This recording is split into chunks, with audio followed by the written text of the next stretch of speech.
Hello dear students, carboxylic acid के last video पे हम लोगों ने कार्बोक्सिलिक एसिड की फिजिकल प्रॉपर्टी और इनके प्रिपरेशन मेथड पे डिस्कशन किया था, जिस पे हम लोगों ने इनके प्रिपरेशन के जो डिफरेंट मेथड थे वो देखे थे और इनकी फिजिकल प्रॉपर्टी देखी थी। इनमें हम लोगों ने डिस्कशन किया था कि जो कार्बोक्सिलिक एसिड होते हैं, इनके जो फर्स्ट 3 मेंबर्स होते हैं वो पजेंट स्मेल होती है या कलरलेस और लिक्विड होते हैं एट रूम टेम्परेचर। तो ये सब चीज़ें हम लोगों ने डिस्कस कर ली थी। अब हम लोग इस वीडियो में कार्बोक्सिलिक एसिड में इनकी केमिकल प्रॉपर्टी पे बात करेंगे। तो स्टार्ट करते हैं। कार्बोक्सिलिक एसिड की केमिकल प्रॉपर्टी में हम लोग देखेंगे। तो केमिकल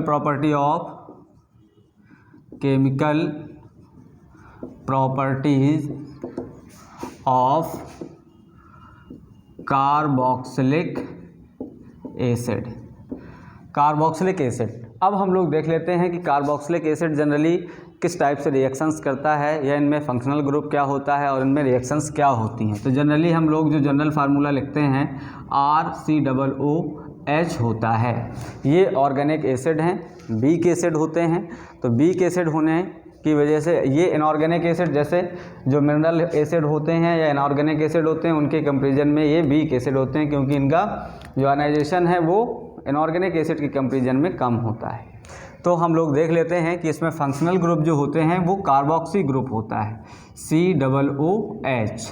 तो एक्चुअल में जो कार्बोक्सिलिक एसिड की केमिकल प्रॉपर्टी हैं वो एल्कोहल से भी मिलती जुलती हैं और कीटोन, एल्डिहाइड कीटोन से भी मिलते जुलते हैं। तो पहले हम लोग देख लेते हैं इनका स्ट्रक्चर क्या होता है। जैसे हम लोग देखते हैं RCOOH।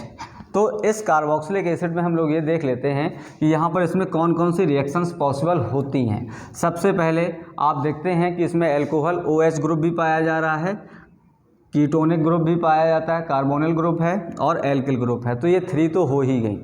यहाँ पर पहले जो रिएक्शंस होगी आयनाइजेबल हाइड्रोजन वो रिएक्शंस देंगे, दूसरा कंप्लीट OH ग्रुप की रिएक्शंस देंगे, तीसरा कार्बोनिल ग्रुप की देंगे और फोर्थ होगी जो कंप्लीट कार्बोक्सी ग्रुप की होंगी और फिफ्थ होंगी एल्किल ग्रुप की। तो कार्बोक्सिलिक एसिड जो होते हैं वो 5 टाइप से रिएक्शंस देते हैं। कौन कौन सी? पहला आयनाइजेबल हाइड्रोजन ये रिएक्शंस देते हैं, जिसमें हम लोग अभी देखेंगे इनकी रिएक्शंस। दूसरा OH ग्रुप की, दूसरा OH ग्रुप की रिएक्शंस होंगी। तीसरी जो रिएक्शंस होंगी वो कीटोनिक या कार्बोनिल ग्रुप की होंगी, कार्बोनिल ग्रुप की होंगी। और फोर्थ होंगी कंप्लीट कार्बोक्सी ग्रुप की। फोर्थ जो होंगी वो कार्बोक्सी ग्रुप की हो जाएंगी, कार्बोक्सी ग्रुप की रिएक्शंस होंगी। और फिफ्थ जो होंगी वो रिएक्शंस हो जाएंगी हम लोगों के पास एल्किल ग्रुप की, एल्किल ग्रुप। तो हम लोगों को ये आइडिया हो गया कि ये जो कार्बोक्सी ग्रुप है या कार्बोक्सिलिक एसिड हैं वो एक्चुअल में हमें 5 टाइप की रिएक्शंस देने वाले हैं, जिसमें आयनाइजेबल हाइड्रोजन होगी और OH ग्रुप की कंप्लीट रिएक्शंस होंगी और कार्बोनिल ग्रुप की और कार्बोक्सी ग्रुप की और एल्किल ग्रुप की रिएक्शंस होती हैं। अब इसमें एक्चुअल में कार्बोनिल ग्रुप या कार्बोनिल जो कंपाउंड होते हैं उनमें दोनों या एक, जैसे कार्बोनिल में हम लोग एल्डिहाइड मान लें CH3CO कीटोन है, ये एल्डिहाइड है। और अगर हम कीटोन देखेंगे CH3 तो यहाँ पर आप देखते हैं कि कार्बोनिल ग्रुप की एक वैलेंसी एल्किल ग्रुप से और दूसरी वैलेंसी हाइड्रोजन से सेटिस्फाई है। यहाँ पर दोनों वैलेंसियाँ कार्बन की एल्किल ग्रुप से सेटिस्फाई हैं, जबकि यहाँ पर एक वैलेंसी हाइड्रोक्सी समूह से ग्रुप से सेटिस्फाई हो रही है, जिसकी वजह से इनमें बहुत ही कम थोड़ा सा वेरिएशन देखने को मिलता है जो कार्बोनिल जो एल्डिहाइड और कीटोन से हैं, जबकि काफ़ी रिएक्शंस रिजेंबल्स होती हैं एल्डिहाइड कीटोन से और एल्कोहल से। तो अब हम लोग देखते हैं कि इनकी कुछ केमिकल रिएक्शंस, तो ये नोट कर लेंगे। फिर इसके बाद हम लोग देखते हैं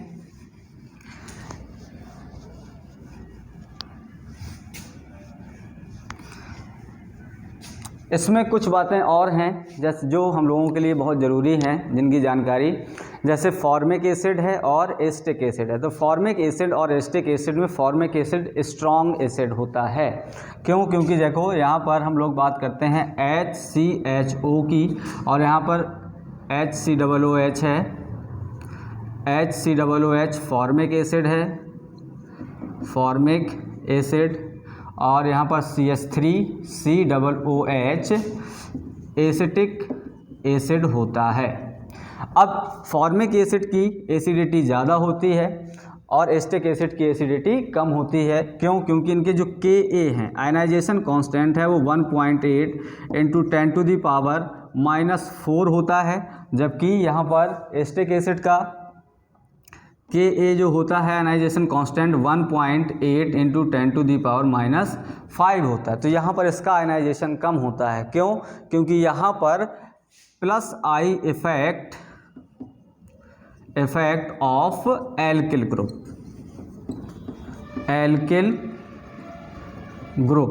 तो एल्किल ग्रुप के प्लस आई इफेक्ट होने की वजह से अब हम लोग इसको एक स्ट्रक्चर में समझ लेते हैं। जैसे हम इसका स्ट्रक्चर देखेंगे, HCOOH है, HCHO इस टाइप से है, जबकि यहाँ पर इसका स्ट्रक्चर देखेंगे तो यहाँ पर CH3 है, CO और H है। तो इस टाइप से अगर हम लोग देखेंगे तो यहाँ पर ये एल्किल ग्रुप में प्लस आई इफेक्ट होता है। प्लस आई इफेक्ट होने की वजह से इसकी एसिडिटी मतलब आयनाइजेशन कांस्टेंट कम हो जाता है, या इसके जो हाइड्रोजन रिलीज करने की पावर है वो फॉर्मिक एसिड के कंपैरिजन में कम होती है, जिसकी वजह से फॉर्मिक एसिड स्ट्रॉन्ग एसिड होता है जबकि एस्टिक एसिड वीक एसिड माना जाता है। तो इतनी बात क्लियर हो गई होगी। अब हम लोग देखते हैं कि अगर किसी भी कार्बोक्सिलिक ग्रुप में एल्किल ग्रुप का नंबर्स बढ़ता चला जाता है या प्लस आई इफेक्ट जो होता है वो कार्बोक्सिलिक एसिड की एसिडिटी को कम कर देता है। तो इसको नोट कर लेंगे। फिर हम लोग देखते हैं कार्बोक्सिलेट आयन जो होते हैं उनका स्ट्रक्चर क्या होता है और उनकी स्टेबिलिटी क्या होती है। तो इसको नोट करेंगे।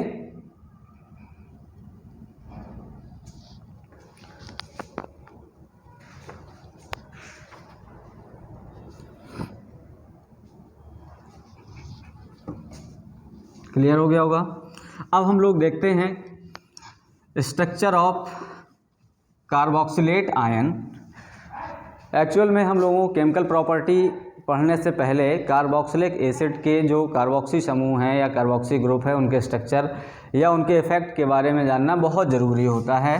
तो जैसे हम लोग बात करते हैं RCOOH में जब भी आयनाइज होता है तो ये CO- बनाता है ना। H डोनेट करने के बाद COOH-, या हम लोग ऐसे कर लेते हैं इसको, जब ये आयनाइज होता है तो RCOO- प्लस H+ में आयनाइज हो जाता है। तो हम लोग इसका स्ट्रक्चर देखने वाले हैं। तो हम लोगों को मिल जाता है RC डबल बॉन्ड से O और यहाँ पर O- होता है। तो यहाँ पर जो इनमें इलेक्ट्रॉन पेयर होते हैं ऑक्सीजन में वो क्या होते हैं, वो इलेक्ट्रॉन ऑक्सीजन में, ऑक्सीजन का एटॉमिक नंबर कितना होता है 8 होता है और 2 इलेक्ट्रॉन शेयर हो गए तो 6 ऑलरेडी थे तो 4 ये हो गए। यहाँ पर इस टाइप से जो इलेक्ट्रॉन पेयर होंगे तो अब यहाँ पर जो इलेक्ट्रॉन पेयर हैं वो यहाँ पर आ जाते हैं, तो जिसकी वजह से ये रेजोनेंस स्टेबलाइज हो जाता है, पार्शियल डबल बॉन्ड बन जाता है। तो ये इसमें हम लोग देख लेते हैं कि अगर इसका दूसरा में स्ट्रक्चर देखेंगे तो RO-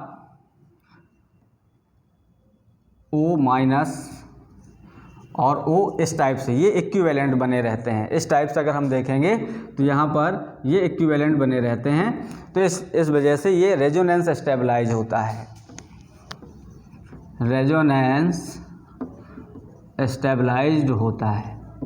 कार्बोक्सिलेट आयन जो होता है रेजोनेंस स्टेबलाइज होता है, जिसकी वजह से इनकी रिएक्टिविटी भी नॉर्मल जो रेजोनेंस स्टेबल नहीं उनसे ज़्यादा इनकी स्टेबिलिटी पाई जाती है। तो अब हम लोगों ने कार्बोक्सिलेट आयन पढ़ लिए, इनकी एसिडिटी या बेसिसिटी के बारे में आइडिया हो गया। हम लोगों को ये पता है कि ये कितने टाइप की रिएक्शंस देते हैं। तो हम लोग सबसे पहले बात करेंगे आयनाइजेबल हाइड्रोजन की रिएक्शंस जो होती हैं उन पे हम लोग डिस्कशन करेंगे। तो सबसे पहले हम लोग देखेंगे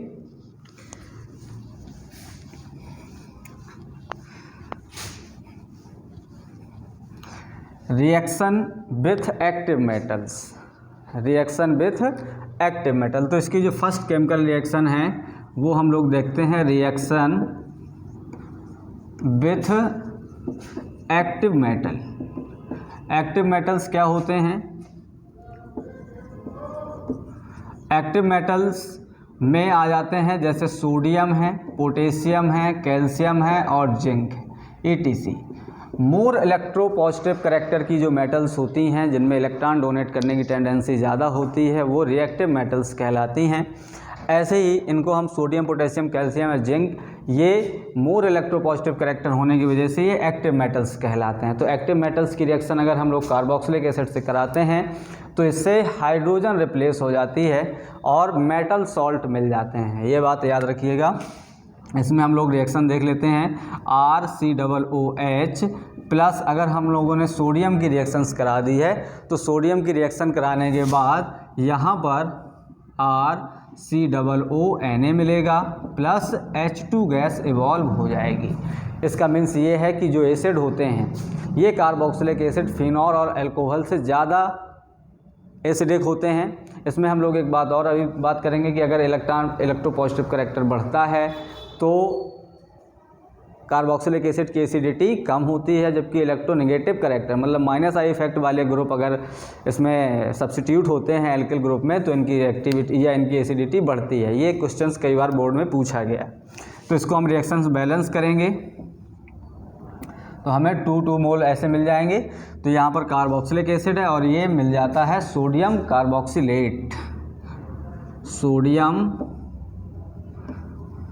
कार्बोक्सिलेट, सोडियम कार्बोक्सिलेट मिल जाता है। अब हम लोग और कुछ रिएक्शंस ऐसे देख लेते हैं, CH3COO प्लस पोटेशियम है तो पोटेशियम भी ले सकते हैं, पोटेशियम लेंगे तो हम लोगों को मिल जाएगा। इनको बैलेंस कर लेंगे क्योंकि हमें हाइड्रोजन निकालनी है, तो हाइड्रोजन डाइएटॉमिक गैस है तो इनको हम 2 मोल्स ले लेते हैं तो मिल जाता है हमें CH3COOK प्लस H2।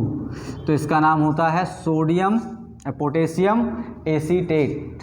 तो ये है पोटेशियम एसीटेट, पोटेशियम एसीटेट है, जबकि ये एस्टिक एसिड है। ऐसे ही हम लोग और रिएक्शंस देख लेते हैं, जैसे कैल्शियम है तो कैल्शियम के अगर हम लोग रिएक्शंस करा देंगे एस्टिक एसिड से, CH3COOH हमने 2 मोल्स लिए हैं। कैल्शियम में यहाँ पर ये डाईवैलेंट है जिसकी वजह से इसको हम एक ही मोल्स में हमें हाइड्रोजन गैस मिल जाएगी। तो हम लोगों को मिल जाता है CH3CO- का whole twice Ca plus H2 gas evolve हो जाती है। तो इसका नाम होता है कैल्शियम एसीटेट, कैल्शियम एसीटेट। तो इस टाइप से हम लोग देख लेते हैं कि रिएक्शन विथ एक्टिव मेटल, तो कार्बोक्सिलिक एसिड एक्टिव मेटल से रिएक्शंस करके हाइड्रोजन गैस इवॉल्व करते हैं और मेटल सॉल्ट का फॉर्मेशन कर देते हैं। तो इसको नोट कर लेंगे। फिर हम लोग देखते हैं नेक्स्ट रिएक्शन। तो अब हम लोग देखते हैं जो नेक्स्ट रिएक्शंस होगी। आप सभी जानते हैं बहुत ही सिंपल रिएक्शंस है कि एसिड हैं तो बेस के साथ रिएक्शन करके ये सॉल्ट बनाएंगे, सॉल्ट प्लस वाटर बना देंगे। रिएक्शन विथ बेस, तो अब इसमें हम लोग देख लेंगे रिएक्शन में, जैसे RCOOH है प्लस NaOH है तो इसमें क्या होगा, ये एसिड है ये बेस है तो न्यूट्रल होकर सॉल्ट और वाटर बना देते हैं। तो बना देगा RCOONA प्लस H2O। तो ये क्या है, सोडियम कार्बोक्सिलेट, इसका नाम हो जाएगा सोडियम कार्बोक्सिलेट, कार्बोक्सिलेट बनेगा। और यहाँ पर ये एस्टिक एसिड है या कार्बोक्सिलिक एसिड है। अब हम लोग एक रिएक्शंस और देख लेते हैं जनरली एस्टिक एसिड की, COOH की रिएक्शंस हम करा देते हैं बेस से।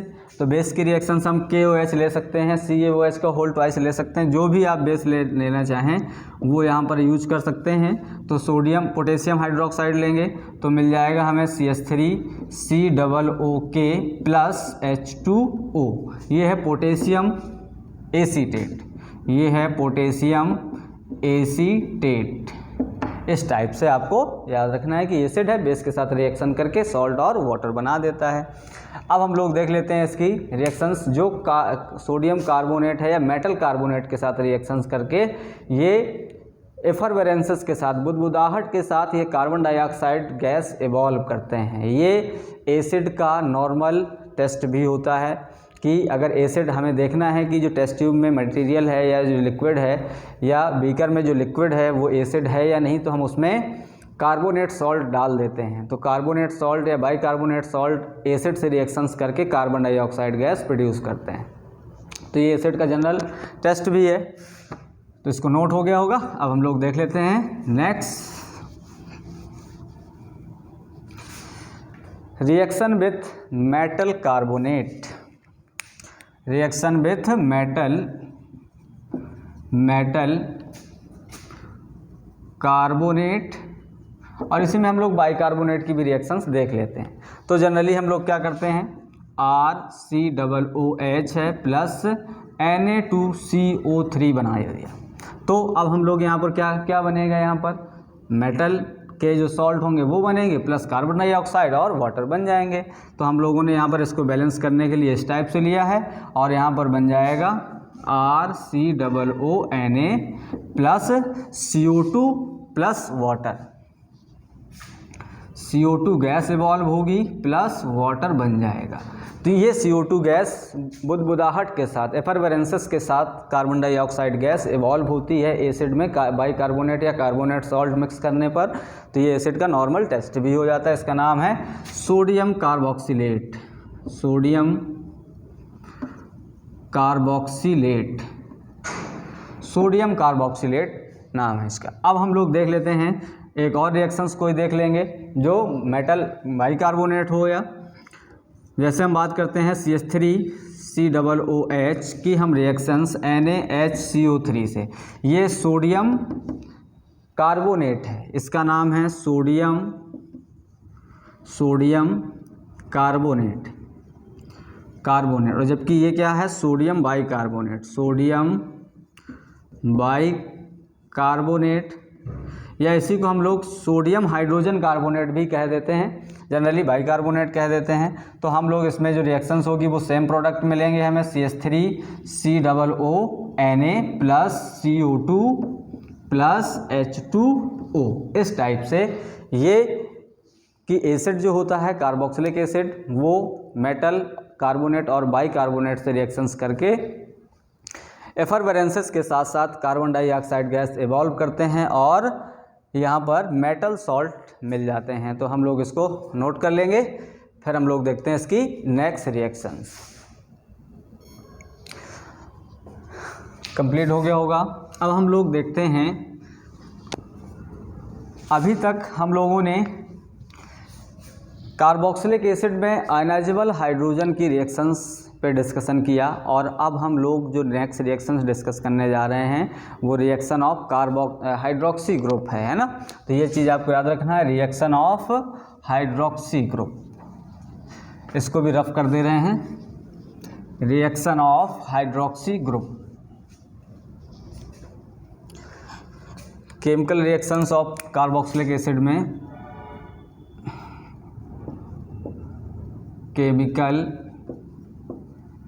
रिएक्शन ऑफ कार्बोक्सिलिक एसिड में हम लोग जो सेकेंड टाइप की रिएक्शंस देखने जा रहे हैं वो रिएक्शन ऑफ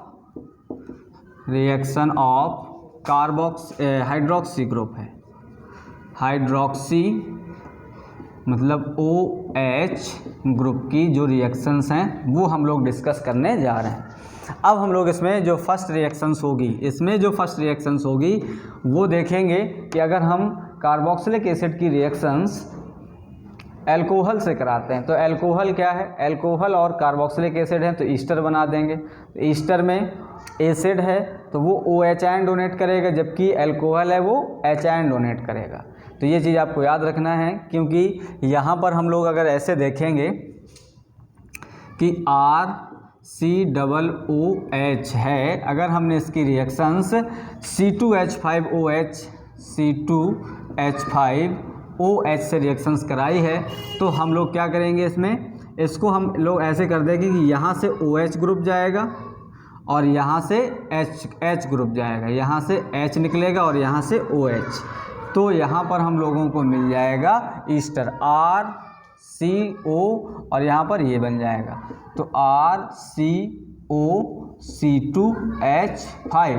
तो ये एक्चुअल में क्या है, RCOOR है, या हम यहाँ पर C2H5 की जगह पर हम R लिख देते, तो यहाँ पर भी ये क्या बना देते हैं, ईस्टर। तो ये एक्चुअल में वाटर रिमूव कर देते हैं। अब हम लोग इसमें देखो इस टाइप से लिख सकते हैं कि अगर CH3COOH है, इसकी हमने रिएक्शंस एथिल अल्कोहल से करा देते हैं C2H5OH से, C2H5OH है, तो यहाँ से OH और यहाँ से H रिमूव होगा और यहाँ से हम वाटर मॉलिक्यूल एलिमिनेट होने के बाद हम लोगों को मिल जाएगा CH3CO2H5, ये भी ईस्टर है और यहाँ पर इसका नाम होता है एथिल एसीटेट, इसका नाम होता है एथिल एसीटेट। एथिल एसीटेट भी एक ईस्टर है और प्लस इसमें वाटर का फॉर्मेशन हो जाता है, तो ये भी एक ईस्टर होता है। क्लियर हो गया होगा। अब हम लोग अगर देखेंगे कि अगर हम फॉर्मिक एसिड से रिएक्शंस करा देते हैं तो फॉर्मिक एसिड में भी यही होगा। हम लोगों ने HCOOH की रिएक्शंस C2H5OH से, तो हमने HOC2H5 की रिएक्शंस करा दी है, मतलब एथिल अल्कोहल है।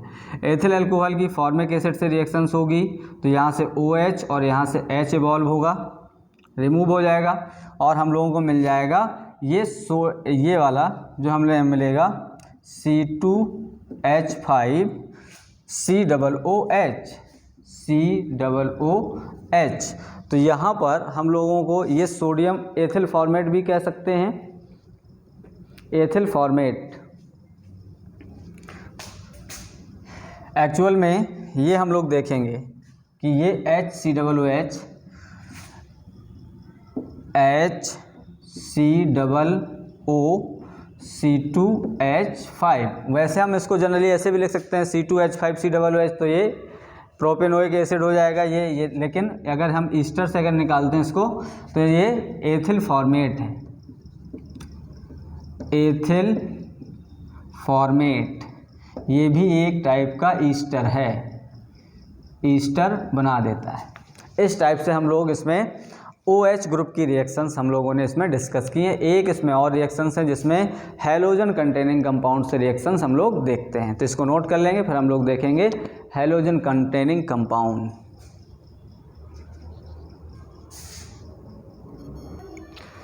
अब हम लोग देखते हैं इनकी जो नेक्स्ट रिएक्शंस होंगी, reactions of halogen containing compound. Halogen containing compound से मीन्स है यहाँ पर PCl5, PCl3 या थायोनिल क्लोराइड SOCl2 से रिलेटेड अगर हम लोग बात करेंगे। Reactions of halogen containing compound, halogen containing compound, halogen containing compound से मीन्स है PCl3, PCl5 और SOCl2। ये अगर हम इनसे रिएक्शंस कराते हैं कार्बोक्सिलिक एसिड की तो हमें क्या मिलता है, तो आपको याद रखना है कि कार्बोक्सिलिक एसिड में या अल्कोहल हो, इनमें जब भी हम हैलोजन कंटेनिंग कंपाउंड की रिएक्शंस कराते हैं, ये रिएक्शंस हम लोग अल्कोहल में ऑलरेडी डिस्कस कर चुके हैं, तो इनका OH ग्रुप हैलोजन से सब्स्टिट्यूट हो जाता है, हैलोजन एटम से सब्स्टिट्यूट हो जाता है हाइड्रोक्सी समूह। तो हम लोग देखते हैं अब इसमें रिएक्शंस।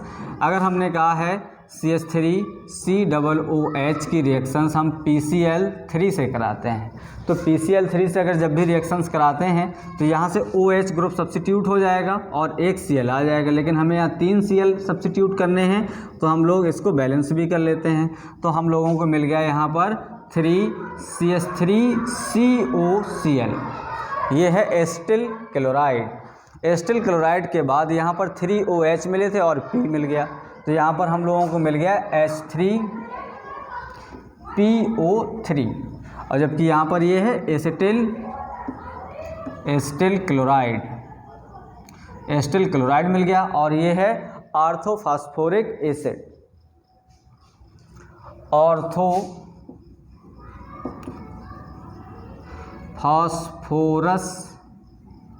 एसिड। अगर PO4 होता तो ऑर्थोफॉस्फोरिक एसिड होता, PO3 है तो ऑर्थोफॉस्फोरस एसिड है। इस टाइप से ये हमें एसिटिल क्लोराइड और PCl3 से हम लोगों ने ये रिएक्शंस देख लिए। क्लियर। अब हम लोग देखते हैं अगर नेक्स्ट रिएक्शंस अगर हम PCl5 से कराते हैं तो हम लोग देखते हैं CH3COOH प्लस PCl3, PCl5 से रिएक्शंस होगी। फास्फोरस पेंटाक्लोराइड, ये है फास्फोरस ट्राइक्लोराइड, ट्राइक्लोराइड, और ये है फास्फोरस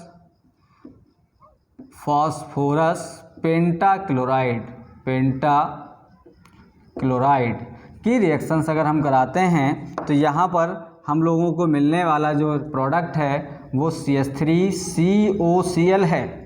अब इसके बाद यहाँ पर हम लोगों को जो मिलने वाला जो नेक्स्ट प्रोडक्ट है वो हम लोग देखेंगे कि हम लोगों को यहाँ पर मिलता है POCl3 plus POCl3 plus HCl, POCl3 क्योंकि यहाँ पर एक Cl ये यूज हो गया, दूसरा Cl ये और 3 Cl यहाँ पर, तो इस टाइप से ये फास्फोनिल क्लोराइड बन जाता है। फास्फोनिल क्लोराइड, फास्फोनिल क्लोराइड्स बनते हैं इसमें, जबकि यहाँ पर क्या है ये एसिटिल क्लोराइड ही है, एसिटिल क्लोराइड। इस टाइप से हम लोग ये रिएक्शंस देख लेते हैं। अब लास्ट रिएक्शंस हम लोग देख लेते हैं इसमें। तो हम लोग देखेंगे कि अगर हमने एसिटिक एसिड की CH3COOH की रिएक्शंस SOCl2 से रिएक्शंस कराते हैं तो हम लोगों को मिलने वाला जो प्रोडक्ट है वो मिल जाएगा CH3COCl प्लस यहाँ से OH आएगा और यहाँ से OH जो बचेगा, एक ऑक्सीजन SO2 को मिल जाएगा, SO को मिल जाएगा तो ये SO2 में कन्वर्ट होगा, और एक Cl को मिल जाएगा तो ये HCl में कन्वर्ट हो जाता है। तो ये SO2 प्लस HCl, तो SO2 गैस होती है, तो SO2 गैस के फॉर्म में इवॉल्व हो जाता है और हम लोगों को यहाँ पर एसिटिल क्लोराइड का फॉर्मेशन हो जाता है। तो इस टाइप से हम लोगों ने हैलोजन कंटेनिंग कंपाउंड की रिएक्शन देख ली, जिसमें अगर आपको कार्बोक्सिलिक एसिड के साथ इन PCl3, PCl5 या SOCl2 मिल जाए तो इसका OH ग्रुप सब्स्टिट्यूट कर देना है हैलोजन एटम से, तो हमको प्रोडक्ट मिल जाते हैं। जैसे यहाँ पर एसिटिल क्लोराइड है, यहाँ पर एसिटिल क्लोराइड है, एसिटिल क्लोराइड है। अब इनमें जो बाई प्रोडक्ट हैं उनको आप याद कर लें, या तो वैसे भी इन चीज़ों में समझ में आ जाएगा कि हमें इसमें कौन सा बाई प्रोडक्ट मिलने वाला है। क्लियर। इस टाइप से अब हम लोग क्या कर सकते हैं, याद करने के लिए हम इस रिएक्शंस को समराइज करके लिख सकते हैं। समराइज करने का मीन्स ये है कि अब हम लोग देख लें ज़रा इसको। जैसे हम लोग क्या करते हैं, इस रिएक्शन को अगर हमें समराइज करना है तो समराइज करने के लिए क्या क्या रिएक्शंस इसमें हो सकती हैं। देखो जैसे हम लोगों ने क्या किया, CH3COOH। अब इस रिएक्शंस को हमें समराइज करना है, हमें 3 रिएक्शंस इस टाइप से देख लेनी है। जब हम PCl3 से कराएंगे तो हम लोगों को मिलेगा CH3COCl प्लस, अब यहाँ पर हमें बैलेंस नहीं करनी है लेकिन यहाँ पर हम लोग देख लेंगे H3PO3। और जब हम PCl5 से कराते हैं तो हम लोगों को क्या मिलता है, CH3COCl प्लस हम लोगों को मिलता है POCl3 प्लस HCl। और जब हम SO2 से SOCl2 से कराते हैं तो हम लोगों को मिलता है CH3COCl plus SO2 plus HCl। तो इस टाइप से हम लोगों को इस रिएक्शंस को समराइज कर लेना होता है। क्लियर। तो अब हम लोग बात कर लेते हैं कि हम लोगों ने OH ग्रुप की कार्बोनिल कंपाउंड की जो रिएक्शंस थी ये हम लोगों ने देख ली, हैलोजन कंटेनिंग कंपाउंड की रिएक्शंस। अब हम लोग देखेंगे इसमें डिहाइड्रेशन। तो जो डिहाइड्रेशंस की रिएक्शंस हैं वो हम लोग नेक्स्ट वीडियो में डिस्कस करेंगे क्योंकि इसमें ड्यूरेशंस काफ़ी ज़्यादा हो जाता है। तो हम लोगों ने जो केमिकल रिएक्शंस हैं उनमें आयनाइजेबल हाइड्रोजन की रिएक्शंस डिस्कस कर ली है। आयनाइजेबल हाइड्रोजन के साथ साथ हम लोगों ने जो नेक्स्ट रिएक्शन डिस्कस की है वो replaceable hydroxy group. Replaceable hydroxy group में हम लोगों ने सबसे पहले पढ़ा है ईस्टरीफिकेशन या ईस्टर का फॉर्मेशन पढ़ा है, जो अल्कोहल से किया जाता है। और जबकि जो सेकंड रिएक्शंस है वो हैलोजन कंटेनिंग कंपाउंड है। हैलोजन कंटेनिंग कंपाउंड का मीन्स है कि या तो PCl3 होना चाहिए, या तो PCl5 होना चाहिए, या तो SOCl2 होना चाहिए। तो मिलते हैं नेक्स्ट वीडियो में नेक्स्ट रिएक्शन के साथ।